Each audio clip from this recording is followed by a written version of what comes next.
So I think I'm starting to reach the age where I'm beginning to fully realize just how full of crap I am. It's this interesting situation that has unfolded in my mind where I just don't know anything about anything. I don't mean that in some kind of way where, oh, I don't know anything. No, obviously my head is full of all kinds of verifiable facts and figures, and yes, I know things, but when it comes to what really matters, I don't know what I'm doing or what I'm talking about. It's especially embarrassing when you have put your thoughts out there for other people to hear, and then you realize, ooh, probably shouldn't have said any of that. It's kind of similar to if you give somebody diet advice based on your current understanding of what's optimal, and then you later realize, oh my gosh, that was not correct. I hope I didn't hurt them, right? You feel so embarrassed and filled with cringe. Oh my gosh, I can't believe I told that person to do that. I could have really hurt them. And then you have to scramble to correct the mistake. It's the same with this stuff on the internet that is loosely defined as looking for the truth. I have this friend that I've known for a while, and she started asking me questions about this stuff.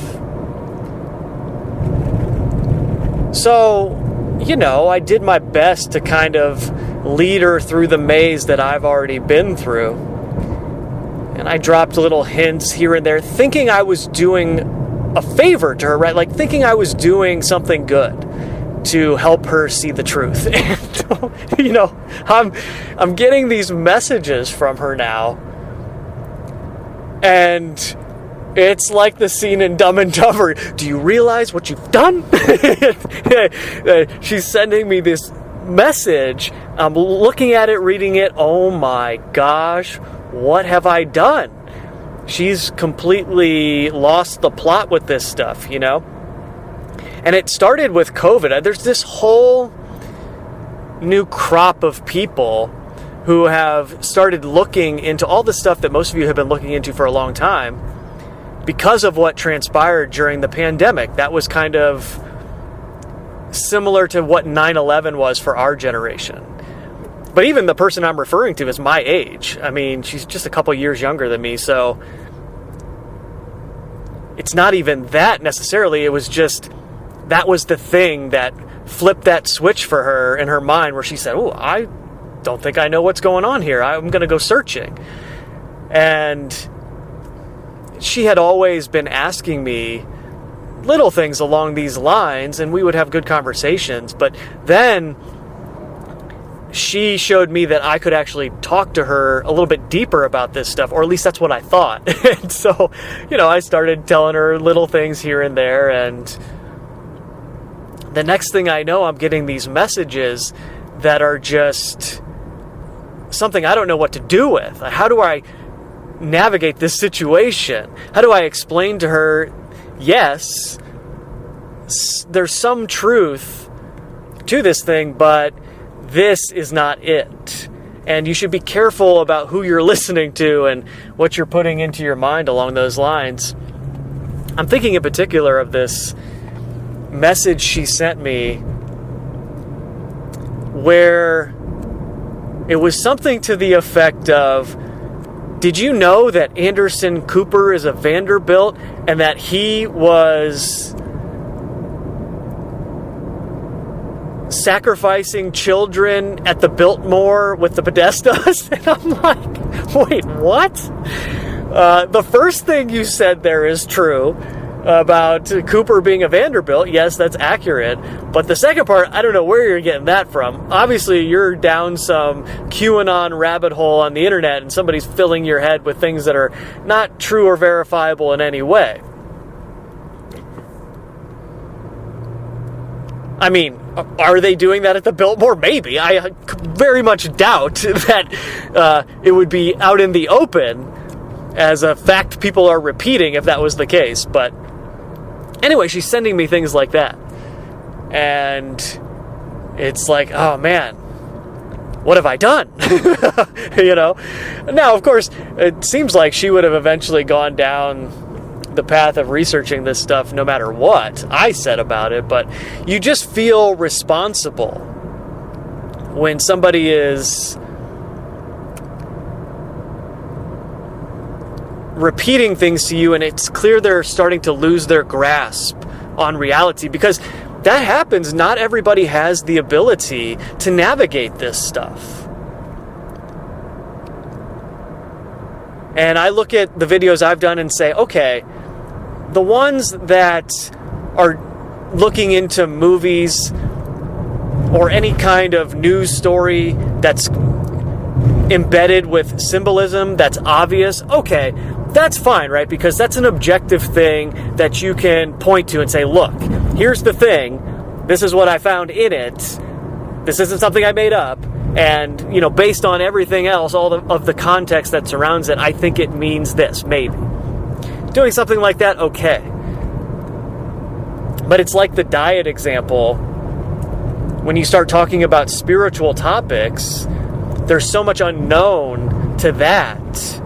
Who we are, what we're doing here, what's really going on. You get into that topic, which you can't verify in any way, right?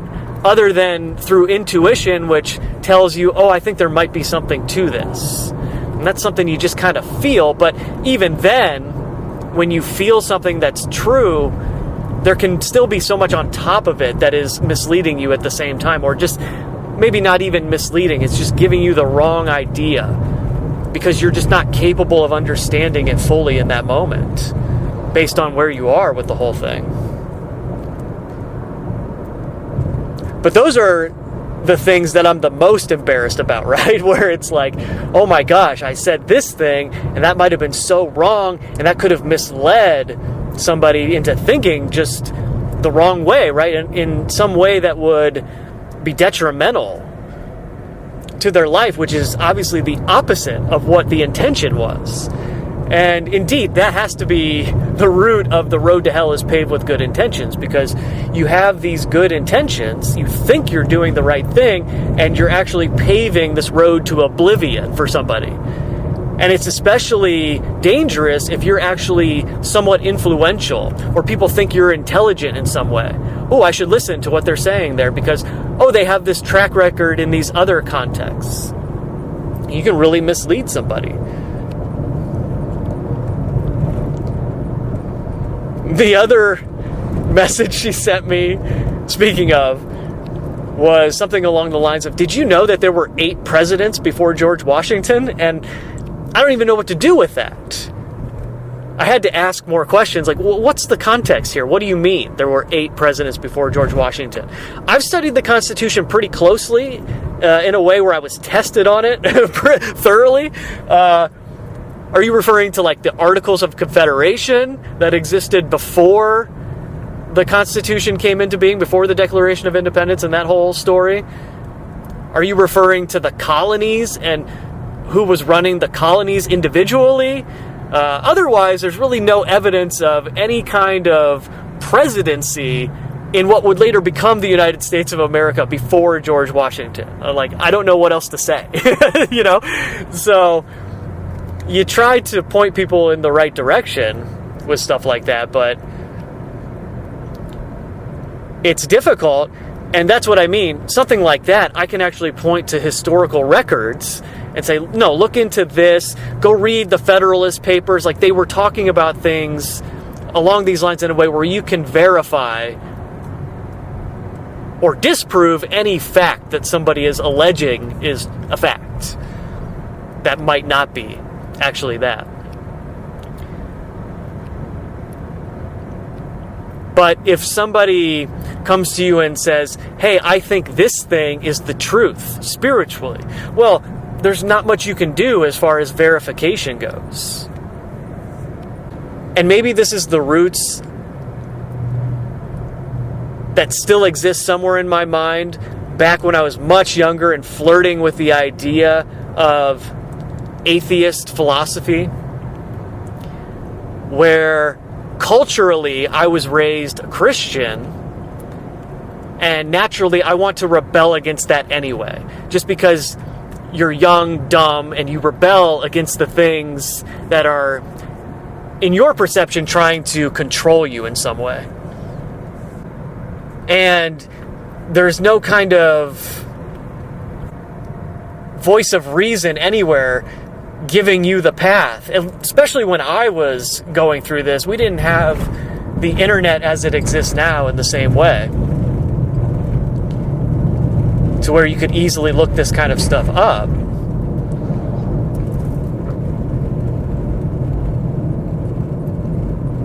It's interesting, right as I started to discuss this, I entered onto a road that's being redone, and it's really bumpy and probably loud for you. And metaphorically, that's what this was in my life. It was this period where this broken road was the thing I was going down. This road to oblivion, that is the idea that there's nothing more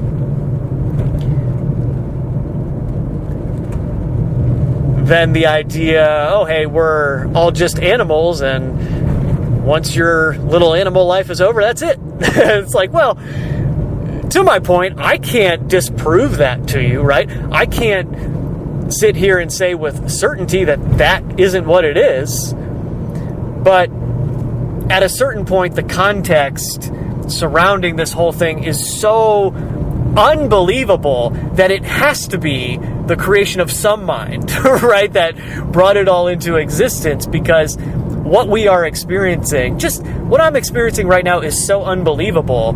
It just necessitates that there is something deeper behind it than some happy cosmic accident.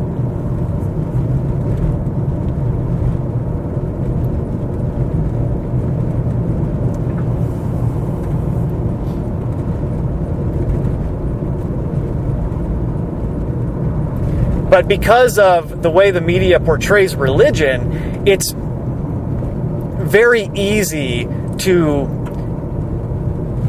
see the way those institutions act and behave here, and you don't have anything else to go on.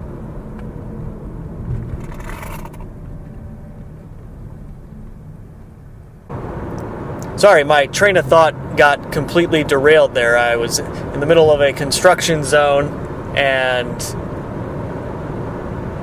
I had to stop talking so I could think and actually navigate it. What was I even talking about? I was talking about the road and how that was metaphorical to the path of going down the atheist philosophy. Oh, that's right. The whole point in bringing that up is, if you had talked to me when I was 20 years old and looking into all of this stuff, I would have very confidently regurgitated a lot of what I was hearing to you, and I would have said it in a way where I had this certainty about how true it was. And I think it's such a useful lesson to look back on periods in your life like that, to keep yourself in check and understand, hey, that could very easily be going on right now, even though I think I've made all this progress in terms of correcting all of the things that I used to think were true that actually aren't true. You go through this process that in a lot of ways makes you way more intelligent, just tapping into the truth of who you are, and that whole thing can boost your intelligence in a way that doesn't have anything to do with reading books or anything like that. This is like your intuition coming online in a completely different way that it had otherwise not existed before that. It was dormant. You tap into it and you can see things that have no other logical explanation in terms of how you were able to see it. And when you get into that scenario, especially when things are shown to you after the fact, like, oh, you were right about that. Oh, you were right about that. And then you can start to develop this certainty about what you're thinking and relaying to other people then, but you could still be misleading them in the same way that you did it when you were much younger, or you believed a different thing that later turned out not to be true. And I don't know, it's easy to say things like, hey, hear me on this. I don't know what I'm talking about, really. Don't take this too seriously. It's easy to say that, but it's another thing to actually mean it and actually discuss things where you're keeping that in the back of your mind so it always comes through when you're talking to anybody about any of this stuff. I mean, most of the time I don't bring this up to people that I meet, but, you know, like my friend I was discussing, when they bring it up to me, it's like, okay, well, now I'll get into it a little bit, but otherwise I don't bring it up. I'm talking more with stuff you find on the internet, like this YouTube channel. You got to be really careful, not only because there's characters that are intentionally misleading you, but also because the road to hell is paved with good intentions. There can be that small minority of real people who are very, very, very certain about what they're saying, and they might not necessarily be right. You got to have that always in the back of your mind. I mean, I'm stating something obvious here, or at least it should be obvious, but I want to make that clear for anything you listen to here, right? Like, please understand that. But this is especially true with the whole Jesus conversation. Going back to the atheist roots, it is so easy to look at the situation in totality, just the whole world at once, and say, well, okay, I grew up in this one area, and culturally, that's what we learned. That's what became ingrained in us when we were children. And culturally, I'm being told that this is the one truth. At the same time that culturally, someone in the Middle East is being told something else. It's a derivative of the same thing that I'm learning, but still it's different, and they are being told that it's the one truth. Likewise, this is happening in every other place where people exist. And the dilemma is that there is only one truth, right? This is just common sense. There is only one truth to everything, no matter what scale you're looking at. Everything else is a distortion of the one true thing. For example, I'm driving a car right now. That is the truth of the situation that I exist in currently. And there is no other truth. I mean, if you wanted to get technical, you could say, well, there could be a truth that exists beyond our conscious perception, where everything that you think is transpiring right now is some kind of illusion, where it's not actually real. So you're a little off there in reality. That's not the only truth that you're driving a car right now. It's something deeper as well. Well, okay, fine. If you want to get into semantics and technicalities like that, yes, there are different ways to perceive the one truth, depending on the context.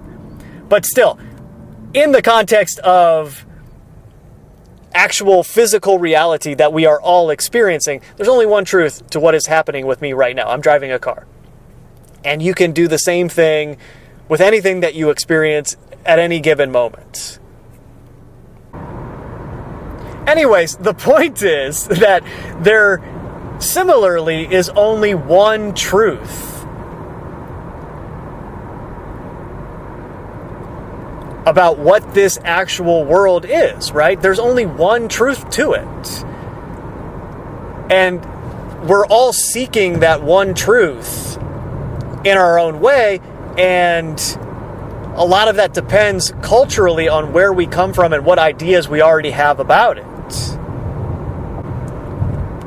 So, for example, in the Christian culture, in these denominations that exist which say, hey, if you are not saved, you're going to hell. You will burn for eternity if you are not saved like I am. Well, right away, a huge majority of the population is going to say, how is that fair to me when I never even learned that this thing existed? I didn't even know about it. How can I be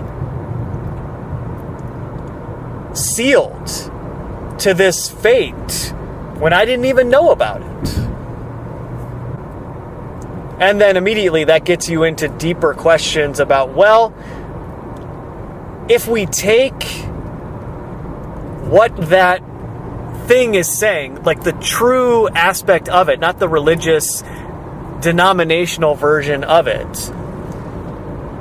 the story in the Bible from the New Testament and what that implies, it's kind of saying, hey, this was the one truth coming into this world.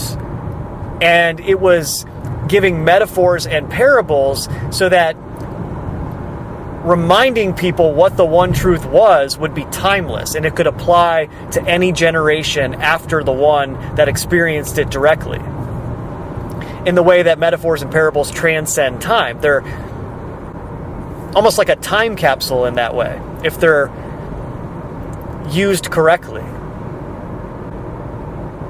And in that way, it would be like your body having an illness, and the first white blood cell recognizes the illness, informs the body about what's going on,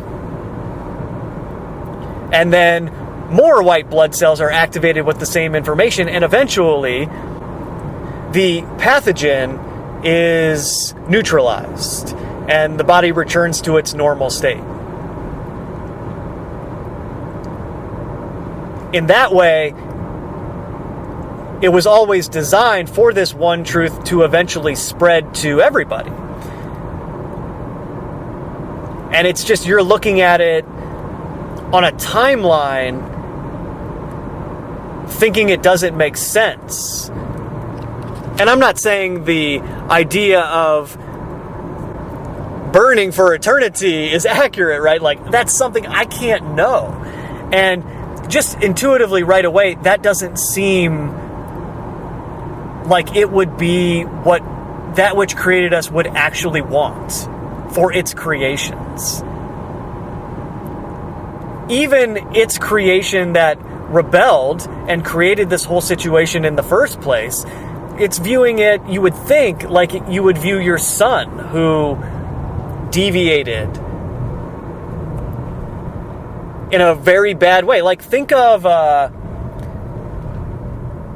parents whose child, for whatever reason, murders another person and is sent to death row, because that's how crazy planet Earth is, right? That kind of thing happens.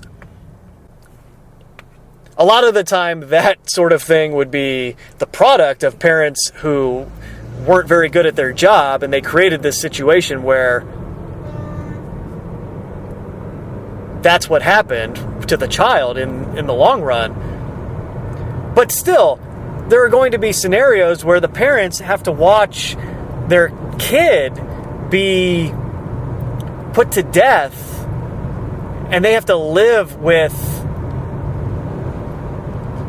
what their child did.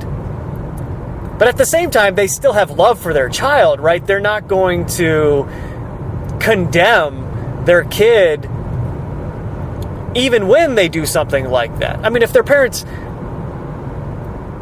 that truly love their children, they're still going to have love for the child, even if they have to sit there and say, well, I can't defend what you did, and actually it disgusts me what you did, and I really don't want to even talk to you right now, but I still have love for you. You're my child, and I would not be putting you to death if it were my choice. I would allow you to at least have the option of redeeming yourself. But again, this is stuff that's beyond my pay grade. Maybe there is a threshold where people reach this point where they cannot be redeemed in the eyes of God. He or it says, that's it. I gave you so many chances and you cannot be redeemed, and now this is your punishment. It's like grounding your kid and sending them to their room. This is it. You have been grounded permanently. You cannot be trusted in any other part of my creation. And it's, if it exists, probably not something like we're thinking in terms of fire and brimstone or, some realm along those lines. It's probably closer to some kind of void, some kind of detached state. But that's pure speculation. I have no idea what it is. That's my whole point. If anything like that even exists.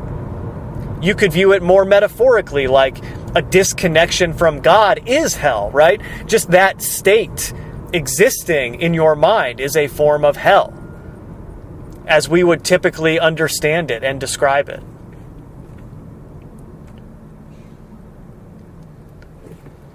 And then metaphorically, all those verses from the man they call Jesus in the Bible are alluding to that in many different ways. If you are detached from me, which is a representative of the Spirit that animates all life and is the root of its creation, if you deny that and are existing in a way that is disconnected from it, well, that is hell. You will never know the truth, and you will be left behind. It could be something like that.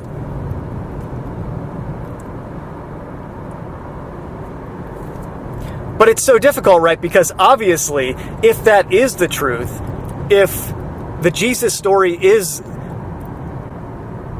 the retelling of actual truth incarnating into reality, of course, the event would be co-opted at some point, and this fabricated version of it would be presented that leads people away from it, because it's like the white blood cell example. I mean, if it's spread in a sufficient way, well, the disease would go into remission.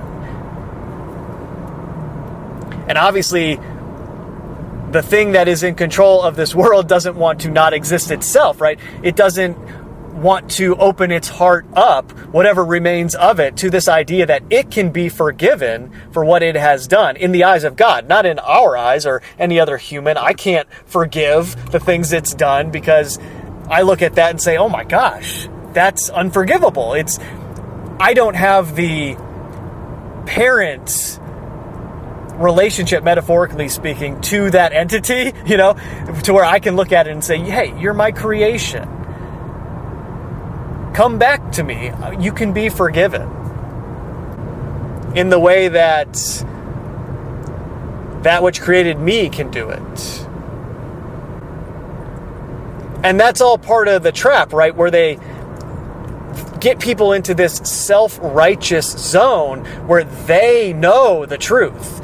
They know what everybody is supposed to do, and then most of the time their life is very hypocritical in the context of that message, and people discard the whole thing as a result. Oh, this person is talking about that thing, and I'm looking at how they live their life, and it's nothing close to what they're telling me, so I'm going to just disregard all of it. Which, of course, ties into the fabricated version of the story that people like that are following, which leads them astray, which is why they become self-righteous and repeat things in a way where it turns people off.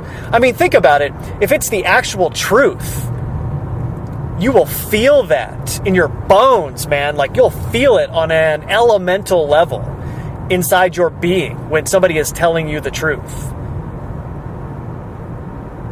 And it would have the opposite effect, where it's bringing you closer to it as opposed to moving people away from it.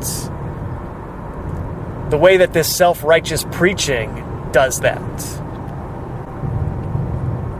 Similarly, under the cloak of missionary work, this fabricated version of the story then spreads it across the world to places where it's not really wanted and they're persecuted, and then that ties into the whole story in a deeper way. But if you look at it in terms of history, that missionary work, like the Crusades, for example, was conquering different places in the same way that they do it financially now. There's no need for a crusade. You just go into a country and set up a central bank, and then they're in, right? So you don't need the old ways where the priest class was the ultimate secret society that existed. The priests are where the whole thing originated, going all the way back to the scribes and Pharisees of the time that this story originally transpired. And that's why to this day there's so much pomp and circumstance surrounding the election of a new pope, and the whole thing is very ritualistic, because that is the lingering power of the priest class from many centuries ago being shown to you. Ultimately, as it relates to the story of the man they call Jesus, it comes down to the question of whether or not you believe Adam Pants or Jonathan was real and telling the truth. Now, to my point, people can experience things that they think are true in the moment that later turn out not to be true, right? I have to leave that space open.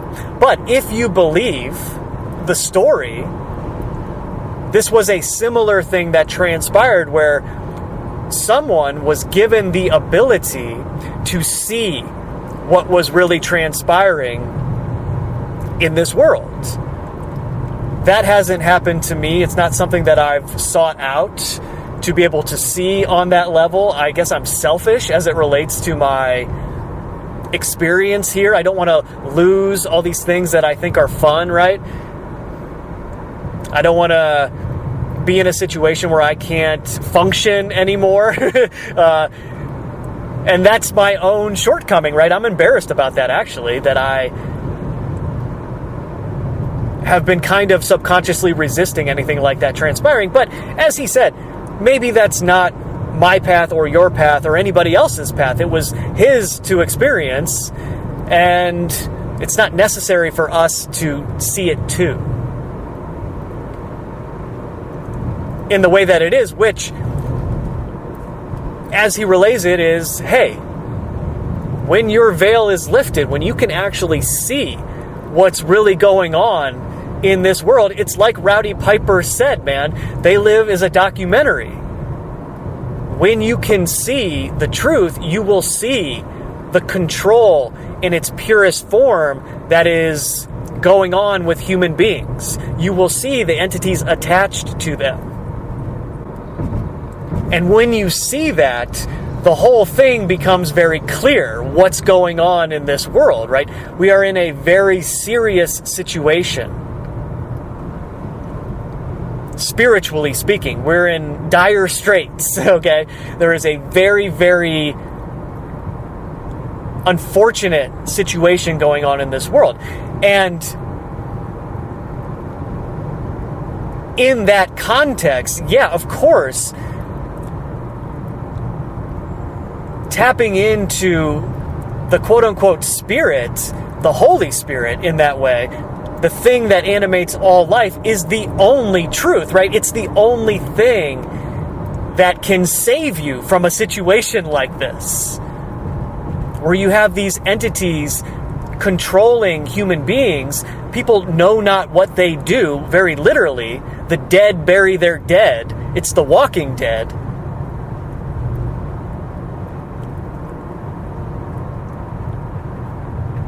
And there's a disconnection from the original creation, the thing that brought this all into existence. And you can tie that into theories about what's going on spiritually after you leave your body, if there's some kind of control system that exists beyond just the one that is currently visible in terms of society.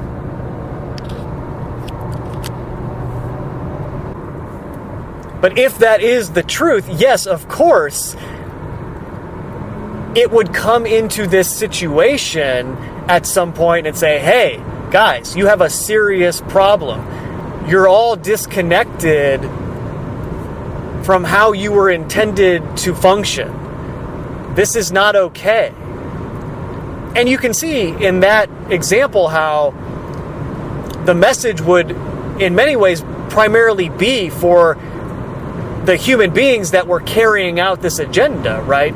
It would be for the scribes and Pharisees of that time, and then as they exist now, to say, hey, you guys have a serious problem, but you can be forgiven if you repent and seek that out. And that truth that comes into this world gives the example and says, look at me, I'm being tortured by you, and yet I'm still telling you the same thing, because that's how powerful what I'm talking about is. And that's the other problem that people have with this whole story, where they think it's some kind of victim complex, like it's this story that's told to people to make good slaves. And again, you have to see the nuance, because yes, that's true on one level. Their version of it is taught in a way where it does result in these compliant individuals who think, hey, I don't have to worry about what transpires to me in this world. I'm worried about the next world that comes after this. And there's so much truth in that, right? That your integrity is more important than anything else. But at the same time, I would like to think that being truly tapped into this understanding would necessitate this view of the situation where nobody's going to walk all over you. Because what you are embodying is so true that people just avoid doing anything like that in general. You know, it's this idea that my kingdom is not of this world. And that was using language that people would understand back then, right? The idea of kings and royalty, and this is the actual real kingdom of God. Like, using those terms makes things a little more difficult to understand, because it would never perceive itself in that way, or at least I would like to think that as well, right? I have no idea. But just the idea of being anointed by someone in that way, oh, you are my king. No, that's not what this is about. It's about fixing a problem. And as a part of fixing the problem, you do have to recognize that you are subordinate to the thing that created all of this in the first place, because you exist in a world where that has been hidden from you. But then you get into trouble as well with the whole Gnostic thing, because that's just an extension of atheist philosophy, where they say, oh yeah, this is a soul trap, which may or may not be true. It could be true. But then they likewise discount the truth of the whole story in this way, where they say, hey, the creation itself came from darkness, right? The creation itself is not legitimate. And in that way, all of the religions and the spiritual traditions are deception. Except this one deception that recognizes, oh yeah, look, everything they're telling you here is just designed to control you and lead you away from the fact, quote unquote, that this whole creation is some kind of evil simulation of some sort. Now, would I have any idea if I was inside of a computer simulation? No, probably not. It would be like Dark City, where, they reset the code every once in a while and you have no idea what's going on. But they kind of hint at what will most likely transpire in those situations where just over time, someone becomes immune from the resets and starts to seek the truth, and it spreads. And they have to try to contain it. And I guess that's the point, right? We could be sitting in space somewhere on this giant floating ship that houses Earth, right? I mean, the permutations are endless, but ultimately none of that matters. I mean, that's the key to the whole story. None of that matters. It doesn't matter where we actually are or what's really going on. The only thing that matters is the truth. And it's so tempting to say that there is only one truth, right? This is the truth, and every part of the world has its own piece of the truth. But then that gets you sent right down into the New Age propaganda, where all of a sudden there is no objective truth. Everything's subjective, and each, little piece of it has its own part of the puzzle that you need to put together, and that's all what's going on here, Reconciling all of this stuff is very difficult. And I think that's part of why the mind is the problem. You're inside of a mind, you're inside of a being that is being influenced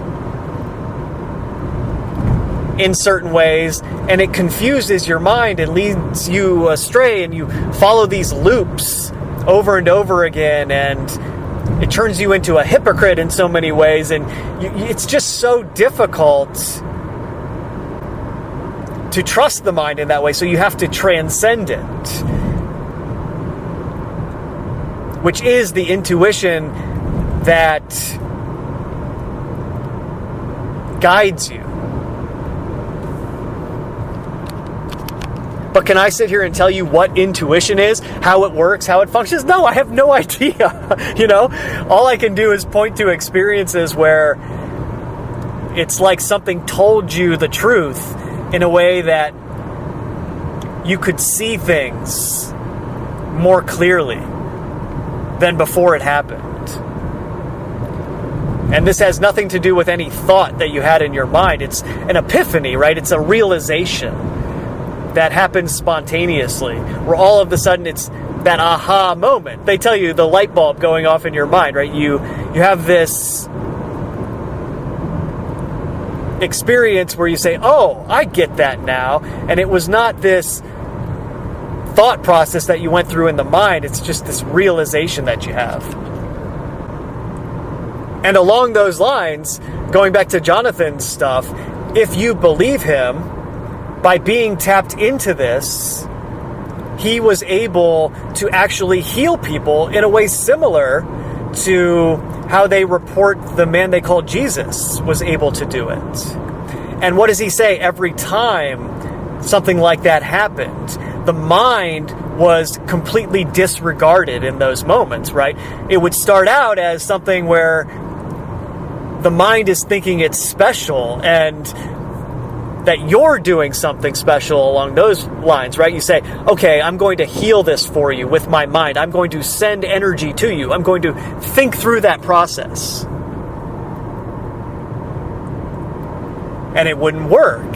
But then all of a sudden, when you recognize the insanity of the mind and those thoughts that are going through it, and you have that moment of clarity where you surrender yourself and just say, okay, I know that the ultimate truth is this word love, right? Whatever that truly means, it's not romantic love, it's not sex, it's not anything like that. But we have this ability as human beings to metaphorically understand what this is through our ability to connect with another person. We call it love, this feeling where I would do anything for you. I would do anything for you, no matter what it is. And you say, because I love you, but it's more because I know what this place is and I know who you really are, I would do that for you. We call that love, and it confuses the issue a little bit because people also call a relationship love, right? And they talk about their problems dating and the problem with love, and it's like, no, that's not it. I suppose this is the problem with language in general, but in those moments where you surrender yourself to that which created you, which is love, right? Which is that thing that would say, hey, I got you. No matter what has transpired in the past, no matter what you're going through right now, you are me. Don't worry about it. So you clear the mind in those moments. You stop thinking you're doing anything. And when you're somebody like this, you have these abilities, all of a sudden, someone can be in that moment healed of whatever is ailing them.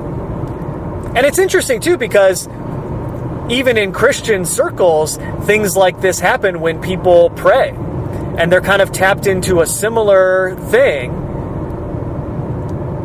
and they're allegedly delivered from their ailments in sort of a similar way. Now, the way Jonathan described it feels much more real than the way the preachers do it, but again, I can't discount the fact that someone who has the same intention that Jonathan did when he was talking about this stuff, but it's just in a Christian context or a Buddhist context or whatever other context you can think of, when they have that same intention, similar things can transpire.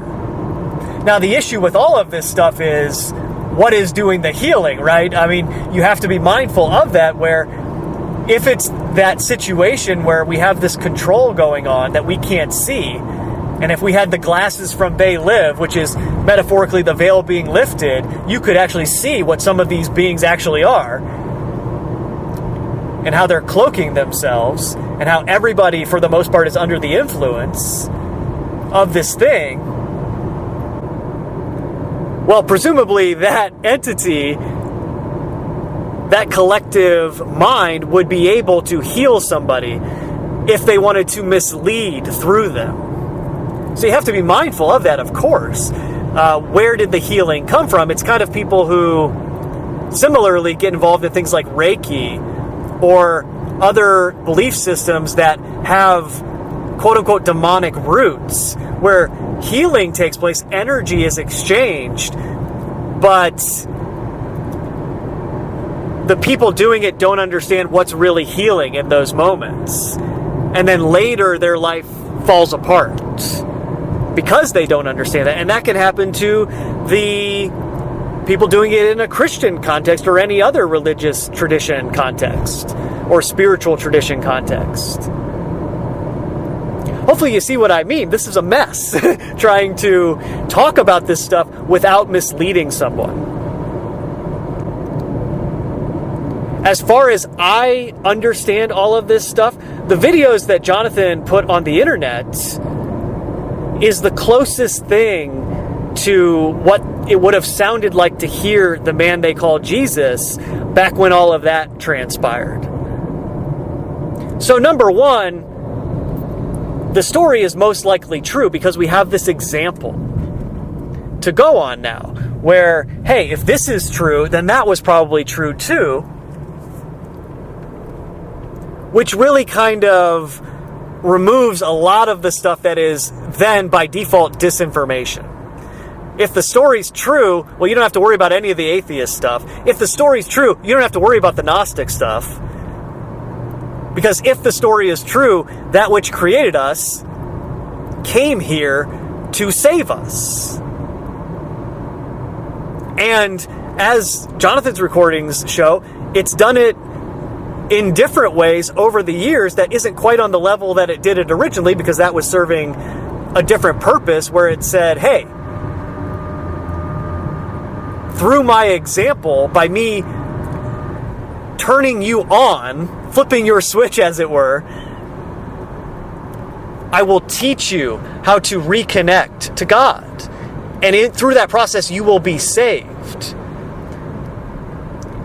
Now, do you need to worship the name Jesus? I don't know. I have no idea. I don't see how it could hurt if your intention is to connect with God and your intention is to save yourself from your insanity, from your sinning, from all the evil things that you used to do before you became aware. If your intention is to do that and you're praying to Jesus for that to happen, I don't see how that's a problem. Because God is inside of your mind too. It knows you inside and out. It knows what you're going to ask it before you even ask it, right? Like, it knows what you're going to do. Which is kind of what I was getting into about how it's so insane that we ask for things, we pray for them in that way, and then when it's given to us, we just pretend like it never happened, and you don't have to give anything up, actually, because you got what you wanted. No, that's not how it's supposed to work.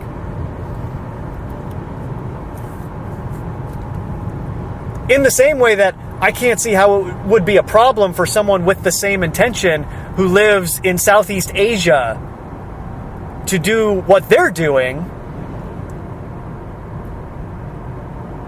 to achieve the same result. Now, of course, the issue is, if that was the one truth that came into this one place, because that was the seat of the disorder, the Pharisees and the scribes who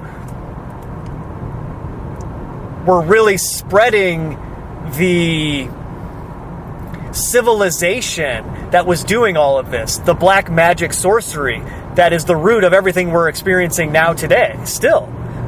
So if it was primarily targeted at teaching them the error of their ways, trying to show them what they were missing, well, it would make sense to just go into that one specific spot in the world and later spread with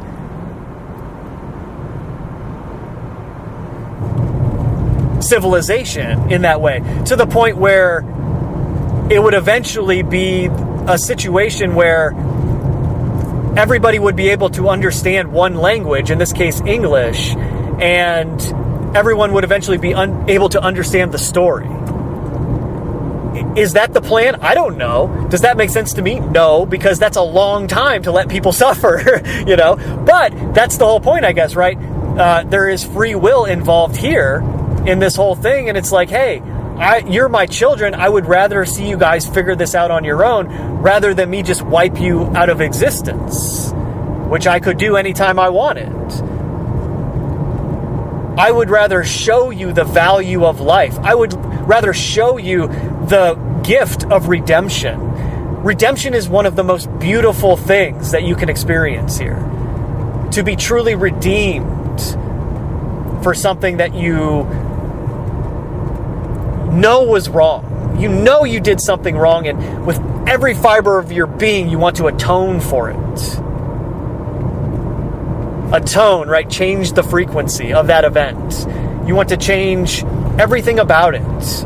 And your intent is to do that. And God is inside of your mind. It knows your intent, right? So everything that's surrounding it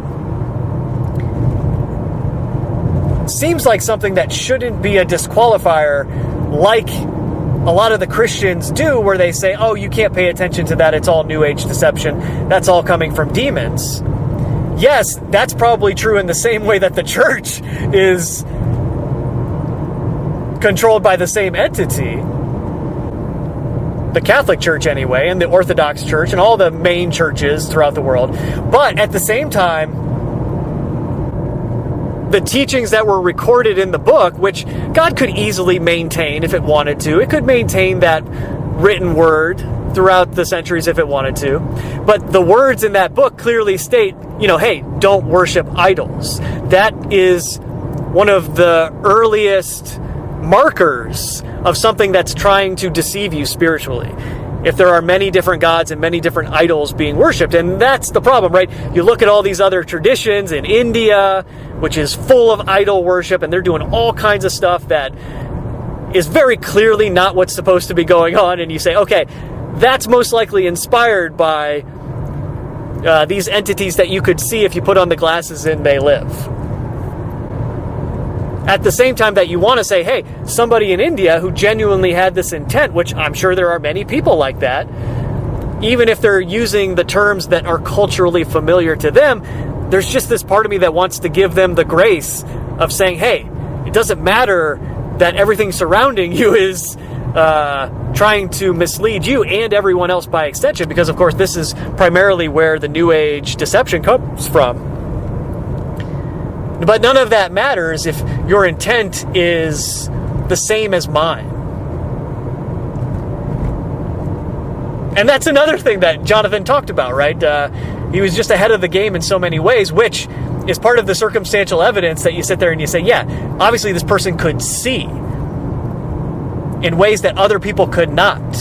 Almost 20 years ago now, putting out information that no one has even come close to since, as far as understanding the nature of reality and what's transpiring.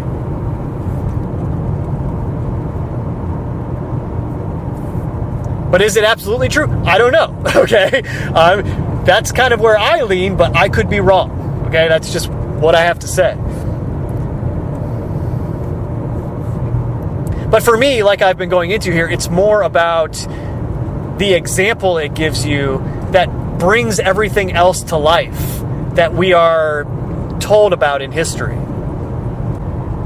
In any event, it just feels to me like that's the correct approach, to extend that grace to all of these other people, because it's just beyond my pay grade as a human being that doesn't know anything. I can't judge these people in that way and sit there and tell them that they're evil or anything like that. Now, I can challenge the lies that form the basis of their cultural belief system in the same way that I would do it for my own culture. But that's different than challenging them as a human being, saying they're less than I am.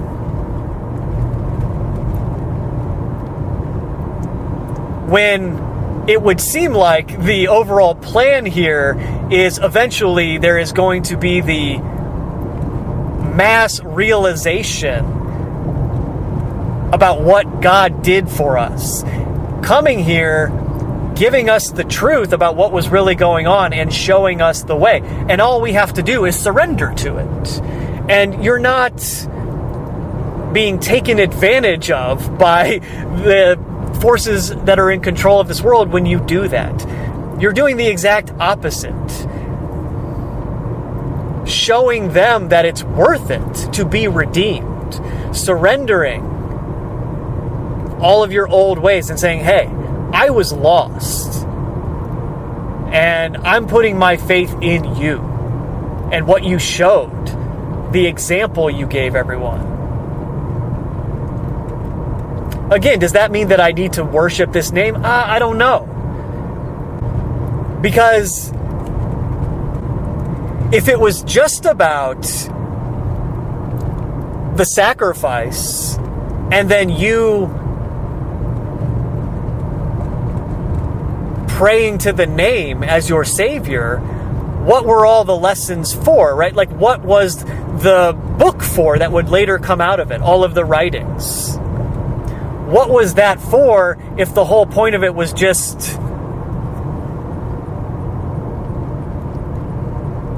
the name will now save you, right? That's the difficulty I have with that whole thing. Not that I disbelieve the story, which I clearly don't. Not that I think it's not true in any way. Like, it seems so evident that it's real now to me. But it's like, what was the point of sharing the lessons if all I needed to do was accept this name as my Lord and Savior into my heart and my full being, and then that's the end. So I think it's nuanced. I think it's, yes, that is the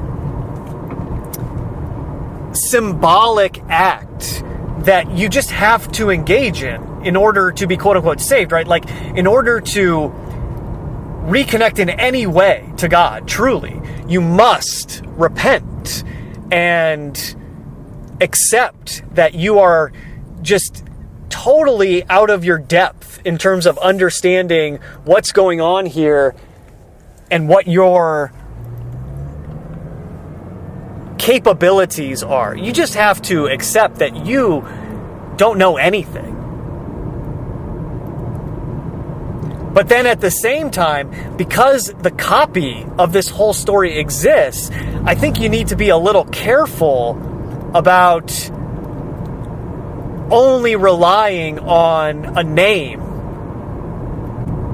without any kind of further understanding of the words that are attributed to it, or the lessons. Because ultimately that relates to figuring out what I just stated, right, about how lost you are. You need those words to figure that out, ultimately, to see how being in the world but not of the world is the way. And it's the same as turn the other cheek. It's not about letting somebody beat you up. No, that's not what that parable is about. It's, hey, you just smacked my one cheek. Let me turn the other one to you. You might as well smack that one too. I will show you in this moment how insane you are. In other words, it's not this idea of letting somebody come to your house and beat you up. No, that's not what it's about, okay? It's something that saves your integrity in the face of something that wants to destroy you and corrupt you and ultimately take your soul. That's what the saving is, right? It saves you from giving yourself to it. But that stuff could be more metaphorical at the same time, right?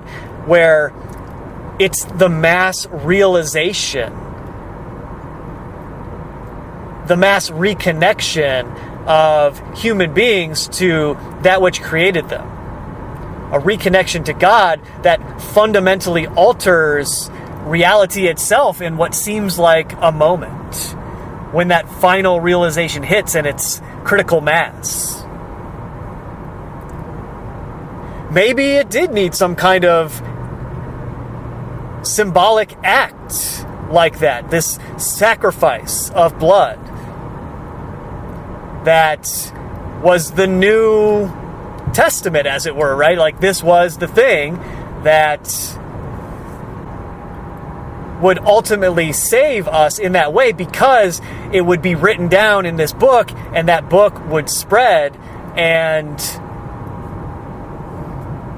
eventually people would see the truth, no matter where they're from, culturally speaking. And that would happen even in spite of the fact that, quote-unquote, Satan would use this event for itself to try to maintain its kingdom on earth. I don't know. I mean, this is all just me thinking out loud here. Because, again, I can't say what it is. Even intuition doesn't seem sufficient. Even if I have this intuition about what it could be or maybe is, like, we're talking about your soul. We're talking about you, like the real you. And that's not something that I want to be responsible for misleading or anything like that. So I suppose that was the whole point of even starting to talk right now, was just making that very clear. Oh, and before I forget, going back to the name, the whole Jesus thing, there's another aspect of this that is this phenomenon where, due to the way things are set up here, the rules of the game, the structure of the whole thing, there are endless testimonies from people who were being tormented in a variety of ways. Whatever you can think of along these lines. Like sleep paralysis or anything kind of similar to that. It's funny, people talk about sleep paralysis like it's a normal thing. You're not supposed to experience that, okay? That's something that's going on that isn't normal. It's a sign that something's wrong in your life. And I bring that up because there are endless amounts of testimonies from people who experience things like that. They're in the moment of some kind of attack and they call out to the name Jesus. They say, hey, Jesus, hey, help me, bro. It's like, I need help. And everybody does that in their own way in those moments. And whatever it is instantaneously stops. And this is a nuanced, layered thing that I can see all sides of, where if the name is sort of part of the deception that is this larger church structure, it would want there to be stories out there like this, in the same way that it probably orchestrates a lot of the NDEs that people report back on. That is probably misleading in some way about what the afterlife or whatever we experience after we leave our bodies is like. If anything at all, right? I can't even say there is something, but it seems pretty clear there is. However, I have to acknowledge that that might not be there at all. But it seems pretty clear there's something going on, but it would mislead those experiences in the same way that it might do something similar where it's orchestrating this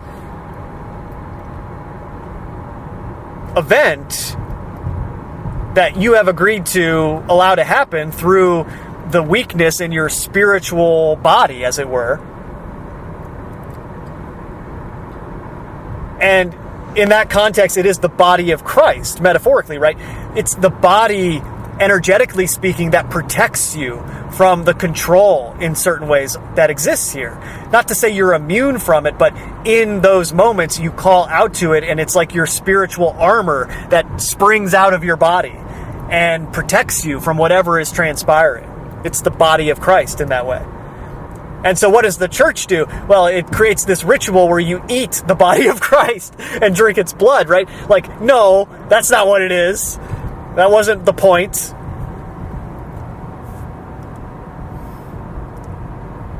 But there are endless testimonies in those kind of moments where people call out the name Jesus and it ends. So the question is that real? Probably. I'm sure many instances of it are actually real, where it was the intent of being saved or helped in a situation where God said, I got you. Even though this name may or may not be what I intended, I got you anyway. Or, yeah, I intended you to use this name like that. That's what the whole thing was for, right? So, yes, you call out that name, I got you. Likewise. Or there's that third option where it's the entity in control of this world orchestrates the experience that you agree to, unknowingly most of the time, through what you're messing with. Whether that's magic or belief systems or anything in between. Tarot cards, the divination of any kind, the whole thing, crystals, like that whole mentality is bringing this stuff into your existence in a contract kind of way, like you agree to it, even though it's not informed consent, like that's just the way it goes here. And then, at the same time, when you call out to Jesus, the thing that started the experience ends it and gives you the illusion that that name saved you. That would be kind of like the deeper layer of deception where it's playing both sides so that the final entrapment actually transpires. Where it's siphoning this huge energetic power from all the people who are solely bonding to that name. Hopefully you can see what I mean here, how there's so many different angles to this that are difficult. But ultimately, even with the fabrication that exists of that name and the whole story they give it and the church structure that molests children and is obviously a part of the system, as it were, like, even though that whole thing is going on, everything can be true all at once.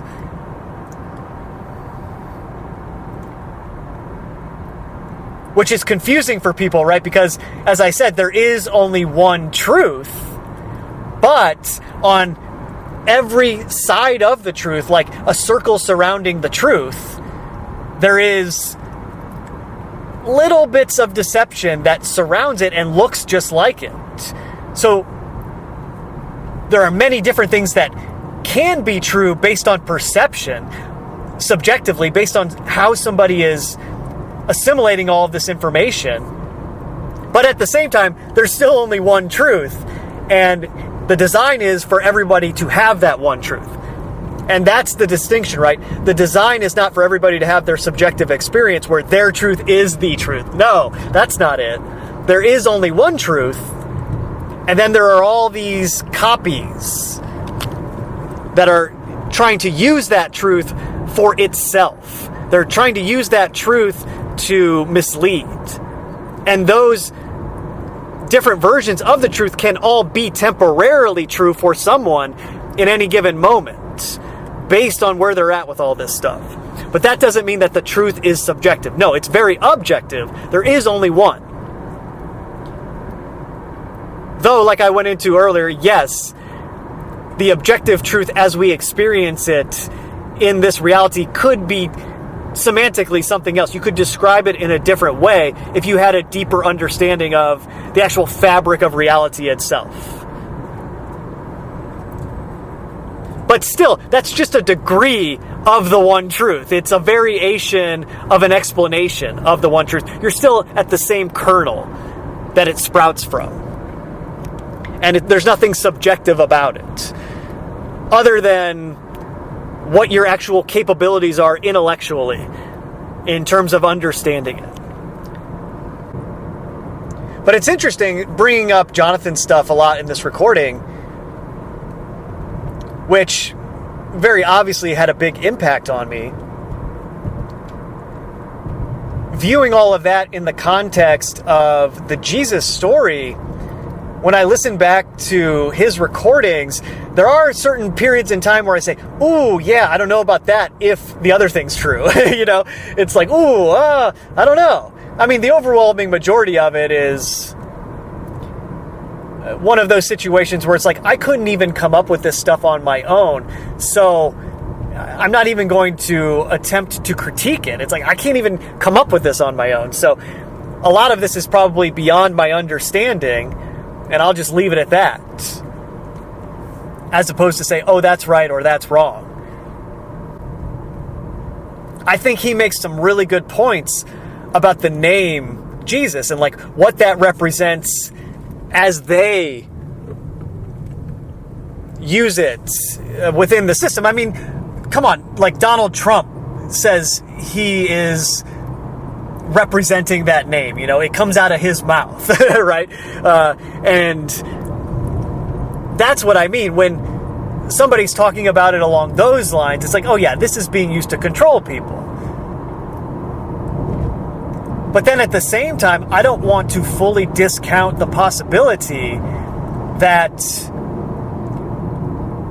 the whole story is actually true in the sense that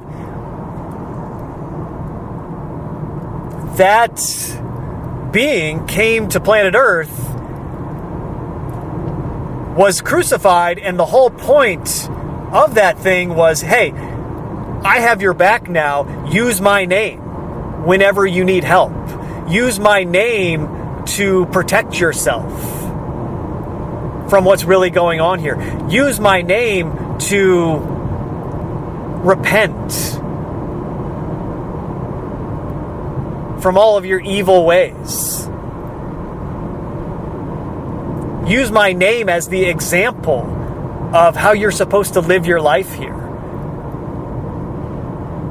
And transcend the spiritual warfare in a way where you actually have some protection that people who don't use my name don't have. And they very clearly show you this in all of the testimonies where people are saved from these experiences.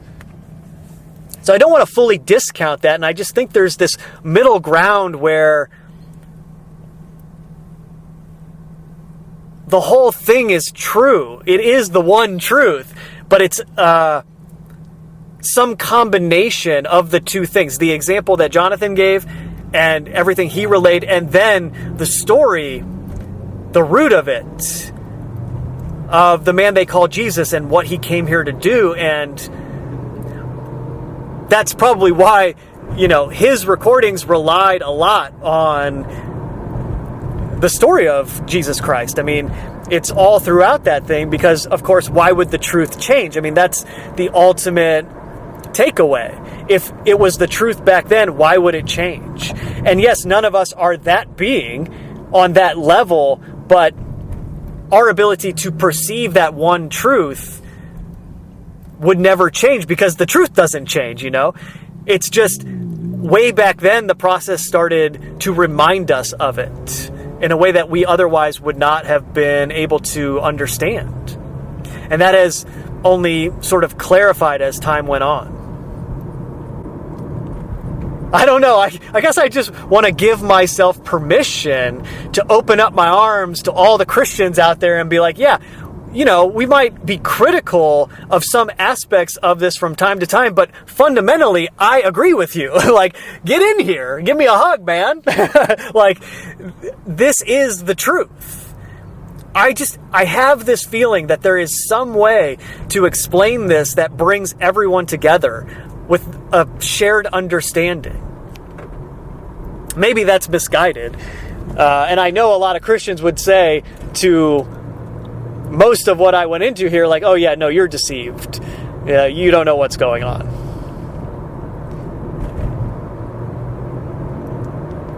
And that might be true. It really might. But I'm at least open to that. Like, I fully understand that I might be deceived. And I most definitely do not want you to be likewise deceived through what I am relaying to you. I do understand where people are coming from when they look at the story and they say, oh yeah, but that really does produce perpetual victims, people who adopt this mentality. Because anything that happens to them in the world is like, oh, well, that doesn't really matter. And in that way, they get walked all over.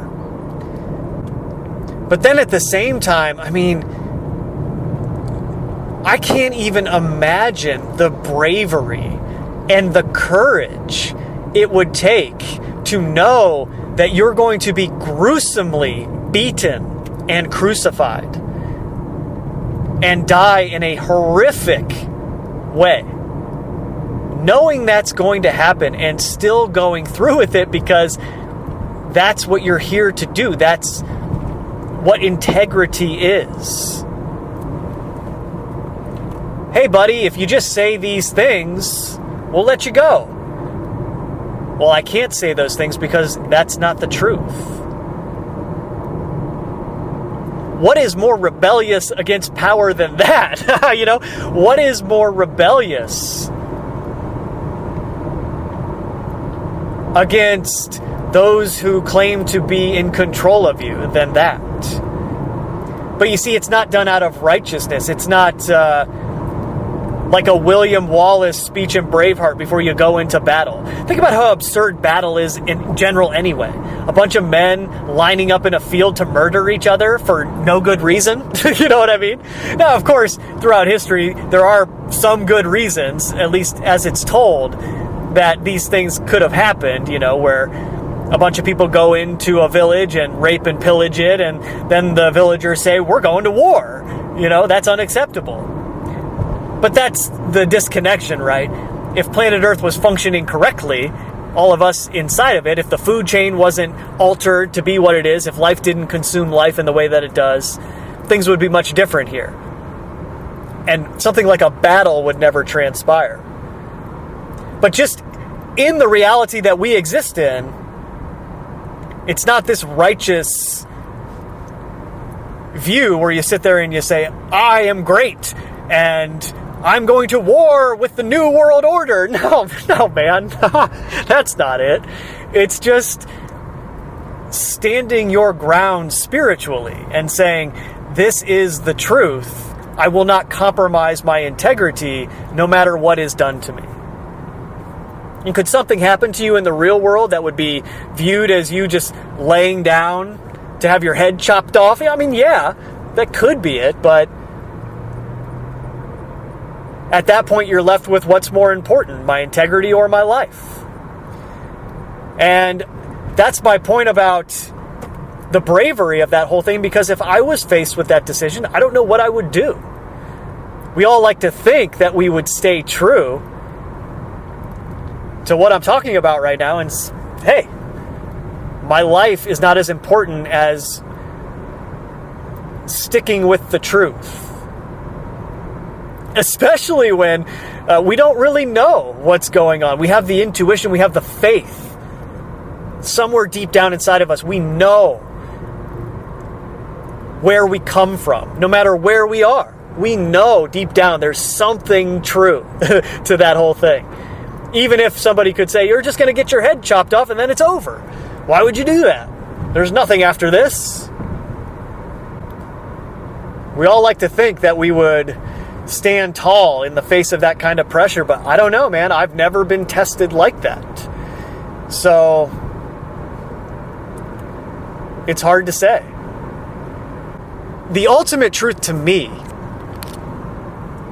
which again might be a distorted perception of the one truth, remember, but to me, it's the unimaginable awe and beauty of somebody being so down on their luck and themselves in so many different ways. And somebody comes out and reaches their hand to them and says, hey, grab it. And it's that similar feeling that people experience when they hit rock bottom, which is why you find so many of these testimonies amongst people who have that experience. You hit rock bottom, and it's like this intuition comes over you where you know that no matter what has happened, God will look you in the eyes and metaphorically reach its arms out and say, hey, give me a hug. It's okay. It's all okay. And you have that collapse in that moment, you know? You can have this with people too, when you have this issue with somebody and, you know, it doesn't seem like it can be fixed, but you reach out anyway and say, hey, this is what I'm feeling. Life is so short, I don't really care if you don't respond to this or if you don't feel the same way or whatever the case is in whatever circumstance you can think of along these lines. And against all odds, they respond and they say, hey, yeah, let's talk about that. And before you know it, there's that collapse of both people, the collapse out of the mind that was creating all of these reasons for why that person is bad and why this thing has to be true about them and I can't interact with them because of that. They need to be taught a lesson. You know, you collapse out of that mind with those insane thoughts going through your stream of consciousness, and you just breathe that sigh of relief that says, oh, that's right. This is so far beyond me, everything that's going on. I can't control any of this. All I can do is surrender to God in these moments. And it's like, in the example I was just giving, two people collapsing into each other's arms, like, okay, we're good. We can move on from this. And it's the same with somebody who hits rock bottom, where it's those metaphorical arms that are outstretched saying, come here, I got you. Take my hand. I'll pick you up and dust you off, and we'll move on from this. Doesn't matter what you did. And anybody, anywhere in the world, deserves that kind of love. They deserve that kind of partnership and respect. And the capacity to be forgiven. I just can't imagine that somebody would be damned for eternity as an alternative to what I'm describing here. It just doesn't make any sense to me. Does that mean I'm right? No. But that doesn't make any sense to me. And the objective truth, whatever it is, seems like it would be applicable to everyone, everywhere, in a logical scenario. So it's like a fork in the road almost. Either events will unfold where the Jesus story and everything it represents and people surrendering to that reaches the 100th monkey stage, where everybody just seemingly all at once accepts that it's true. And that was the design all along, to save the world in that way. And the whole control system just crumbles alongside that realization. Or the same thing will happen in the other direction, where, yeah, that name and the story as they tell it isn't quite exactly what it was, but that man existed, and many people have come to Earth since then and kind of learned from that lesson and said similar things, tapped into the same teacher, right, which is God, and relayed a similar concept that made that more believable. And eventually, everyone will tap into that in the same way and understand the truth of the situation. But the result is the same. I guess that's my whole point with all of this. The result is the same. I'm trying not to get so tied into one thing being right and the other being wrong. Whatever the case is, right? Whichever thing is objectively true, I'm just trying to focus on the intent of seeking that one truth. And everything else will be coordinated by something I can't even comprehend, so why worry about it anyway? Why try to be the one who is telling other people the way in that context? Again, I don't know. If you want to do that, more power to you. But I just feel like, for me, and the fact that I've put videos on the internet along these lines, like, I need to explain this clearly so that I am not misleading people. Hopefully I explain my thought process clearly in a logical way that you can at least understand it. And accordingly, you will not be misled. And along those lines, I guess the third outcome is humans are just kind of beyond saving at this point. We can't get our stuff together on whatever timeline this is supposed to transpire. And finally, God has to say, all right, guys, I really wanted you to heal yourselves so we could all have that moment of rock bottom and celebrate forgiveness and fixing this whole thing. I really wanted that to happen, but all right, you guys just couldn't get it done, so I'll just wipe the whole thing out. And if that's the scenario, there's nothing to worry about either. You know, other than like your own integrity and maintaining that outside of the physical body. But other than that, nothing to worry about, right? So anyways, I hope we all find this truth, and I'll just end this by wishing us a collective Godspeed on our journey here to figure it out. Let's do this thing. Okay. Talk to you guys later. Bye.